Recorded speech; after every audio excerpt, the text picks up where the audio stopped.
El Ministerio de Defensa informa. Bienvenidos amigos televidentes a Pensamiento Crítico aquí en Ecuador TV. Por cierto, muchas gracias a las personas que me han escrito preguntándome por mi salud. Bueno, el día de hoy en el primer bloque tendremos al arquitecto Fernando Cordero, ministro de Defensa, y en el segundo bloque tendremos al doctor Ramiro Rivadeneira, defensor del pueblo. Iniciamos de inmediato, le damos la bienvenida y lo saludamos al arquitecto Fernando Cordero, quien ya se encuentra con nosotros en los estudios de la ciudad de Quito. Arquitecto Cordero, señor ministro de Defensa, muchas gracias por haber aceptado nuestra invitación. Bueno, se generó en un momento dado una polémica sobre el rol de las Fuerzas Armadas en lo que tiene que ver con la enmienda constitucional en cuanto a la complementariedad. ¿Cómo se va a articular esta complementariedad en efectos prácticos con la Policía Nacional? Buenos días a todos los ecuatorianos y ecuatorianas. Carlos, un gusto poder contestar esta pregunta y dialogar sobre este tema que extrañamente se genera la polémica por quienes inclusive en los llamados libros blancos que el Ecuador tiene en el año 2002 inicialmente y actualizado por uno de los mayores detractores del gobierno y de las enmiendas,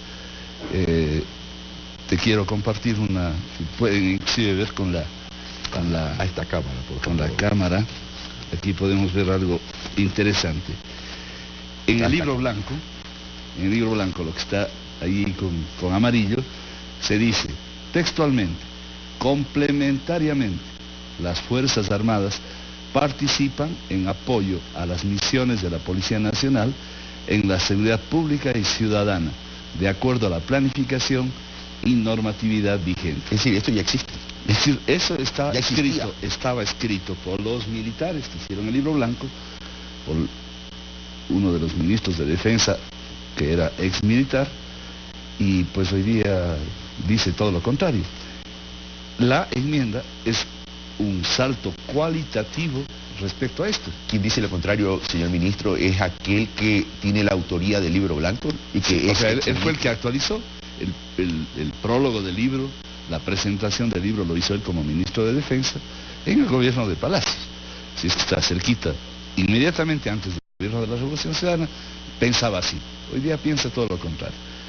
El tema de la complementariedad, la propia palabra se define sola. Hay gente que confunde con subsidiariedad, hay gente que confunde con suplantación, están absolutamente fuera de foco. Es decir, y digo que es un salto cualitativo la enmienda, porque no estamos hablando de complementariedad con la Policía Nacional únicamente, estamos hablando de complementariedad con el sistema de seguridad, con todas las entidades del Estado, para los múltiples eventos que puedan poner en riesgo a la población. Permítame preguntarle, señor ministro, si esto ya existía, este libro blanco que para los civiles puede ser algo novedoso, ¿este es un tema que ya tenía fuerza de ley o es un tema simplemente interno de las Fuerzas Armadas? A ver, las Fuerzas Armadas, no solamente en el libro blanco, tengo un recuento hasta ahora hecho desde el año 79, para hablar de la época que le llamamos el retorno a la democracia.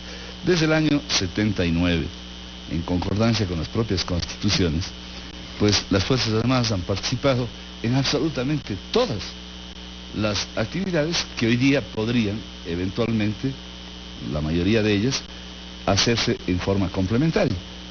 Claro, ya no participarán, porque la doctrina de la seguridad nacional ha sido sustituida en el gobierno de la Revolución Ciudadana, en esto que se convertía en árbitros de la democracia, en que podían inclusive reprimir a los ciudadanos, ese tipo de cosas que están hoy día siendo hasta juzgadas. Es decir, hay muchas cosas que no podrán hacerse, nunca más. Pero lo complementario, Carlos, termino, se ve todos los días. Las Fuerzas Armadas no se convierten en bomberos cuando le apoyan al Distrito Metropolitano con helicópteros Bambivaquers, es decir, para lanzar agua sobre incendios forestales, que pierden control para quienes están en la obligación de controlar, son los bomberos. Tampoco pierde su condición de Fuerzas Armadas cuando complementariamente le apoyan a la Secretaría de Gestión de Riesgos en todo lo que está viviendo el Ecuador con el fenómeno del Niño y con el eventual proceso de incremento, que se puede incrementar, reducción del Cotopaxi. Le hago una pregunta de carácter político para después pasar a la parte del rol de la complementariedad de las Fuerzas Armadas. Si existe un militar en servicio pasivo, que se dice en servicio pasivo, Sí, porque no se retira en servicio pasivo, y fue ministro de Defensa y escribió el tema del libro blanco, donde muestra una posición similar a lo que ha propuesto la enmienda y lo que ya se aprobó en la enmienda constitucional, y mantenía un discurso. Ahora, ¿significa entonces que el racional de este señor o de este exfuncionario es fundamentalmente un discurso de oposición política? no es solo él, ¿no? Yo creo que es muy fácil identificar. Tampoco son más que los dedos de la mano.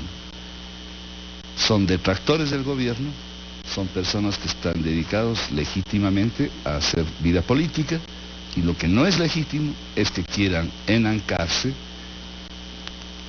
sustentarse en una crítica o una supuesta defensa. Han creado hasta un frente de defensa, algunos de ellos, de las Fuerzas Armadas. Es decir, las Fuerzas Armadas no necesitan de politiqueros que las defiendan. Las Fuerzas Armadas tienen una estructura cada vez más profesional, sólida, en este gobierno de la Revolución Ciudadana, justamente superando todo lo que no pudieron hacer en su tiempo.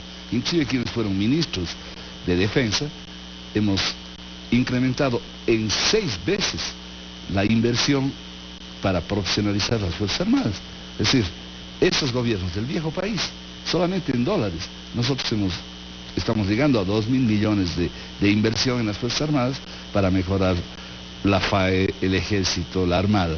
Ahora, en todos sus equipamientos, en todas sus capacidades. El tema no tanto es la inversión en dólares, que no entro a discutir porque hago una comparación, obvio. El incremento está ahí, el tema es la calidad de la inversión. En ese sentido, ¿cuál ha sido la eficacia de las Fuerzas Armadas en esta? Y quiero ir puntualmente a esta articulación, porque ya no solo con la policía, como dice el ministro de Defensa, el arquitecto Cordero, sino que es toda la articulación con toda la institución del Estado, en todo aquello que tenga que ver con la seguridad interna incluso del país. Carlos, la enmienda al artículo 158 de la Constitución no resta ni altera la obligación de la Policía Nacional. Te voy a leer lo que dice la Constitución. La protección interna y el mantenimiento del orden público son funciones privativas del Estado y responsabilidad de la Policía Nacional. Por tanto, las Fuerzas Armadas no van a suplantarle a la policía. No esperen verle a las Fuerzas Armadas en lugar de la policía controlando manifestaciones, vigilando el orden público. Complementariamente, como acaba de pasar en las propias noticias del canal, las Fuerzas Armadas le ayudan con inteligencia en el mar, por ejemplo, para descubrir estas nuevas amenazas que son el narcotráfico. El pueblo ecuatoriano es tan sabio que, más allá de que muchas personas inclusive podíamos pensar que no hace falta la enmienda del 158, porque el artículo empieza en una forma tan amplia que señala: las Fuerzas Armadas y la Policía Nacional son instituciones de protección de derechos, libertades y garantías. Entonces, eso es tan amplio que con la ley se podría desarrollar todas estas 3 ideas. Pero lo que abunda no estorba, dice el pueblo ecuatoriano, y esta fue una de las enmiendas de más apoyo popular. La gente no está en contra de que las Fuerzas Armadas le apoyen a la policía para vivir en un país más seguro. Ahora, usted mencionó el tema del crimen organizado, ese es un Claro. tema fundamental. Esa es la esencia de la enmienda. Si bien el narcotráfico es un crimen transnacional, es un delito transnacional, del narcotráfico se deriva el microtráfico.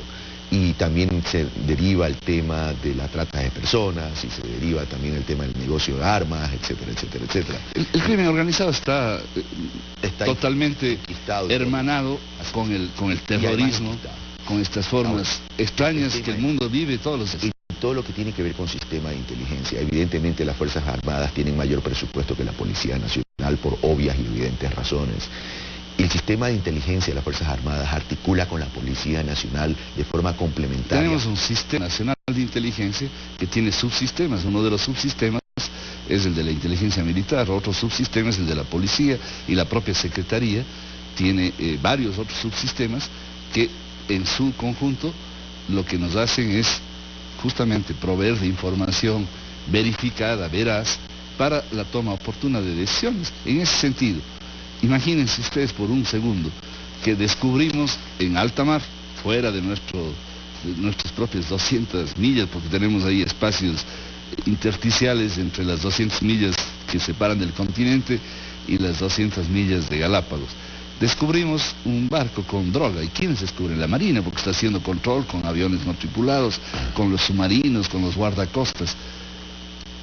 ¿Será que para que se mantenga intacta y pura las Fuerzas Armadas, la policía tiene que comprarse aviones no tripulados, barcos, lanchas, guardacostas, submarinos para poder, en este caso, actuar combinadamente? Un absurdo. Queda claro No el tiene, tema de la complementariedad. Sí, no tiene lógica. Vamos al siguiente tema porque ya tengo que terminar Claro. por efectos de la siguiente entrevista.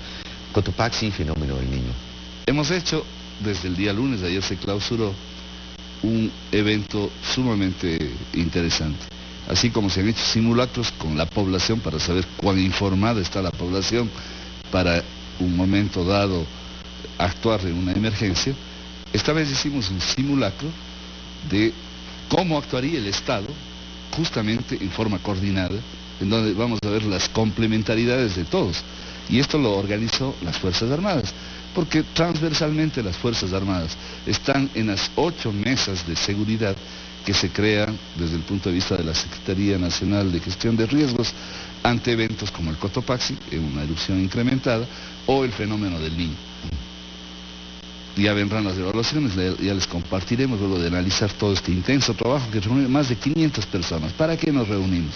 Para saber cómo actuaríamos. Ahí se hicieron simulaciones que nos permitieron pasar de la alerta amarilla, en la que está el Cotopaxi, por ejemplo, a una alerta naranja, a una alerta roja y a una erupción.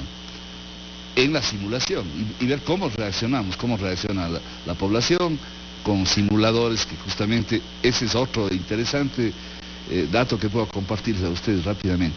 Los simuladores de las escuelas, por ejemplo, de nuestra escuela, en donde se dan cursos superiores de comando conjunto, sí, de Estado Mayor de Comando Conjunto. Ahí, en esa escuela, los simuladores que antes servían para la guerra, el software más sofisticado, más moderno que tenemos, ya no es un simulador solo para juegos de guerra. Esos mismos simuladores nos han servido para ver justamente cómo vamos a monitorearle al Cotopaxi en un momento de alerta naranja, de alerta roja o de erupción. Y eso realmente es lo que marca el cambio. Por eso, cuando se habla de revolución desde los ciudadanos, el mérito está justamente en que hemos repensado el Ecuador, le hemos tomado todo lo positivo de lo que viene de nuestra historia, pero hemos dado saltos importantes, cualitativos, en donde se involucran. La Secretaría de Riesgos no había. Y hoy día tenemos una secretaría que coordina. No hay incremento de recursos, pero hay incremento de capacidades. Gracias, señor ministro. Gracias, Carlos. El Ministerio de Defensa informó.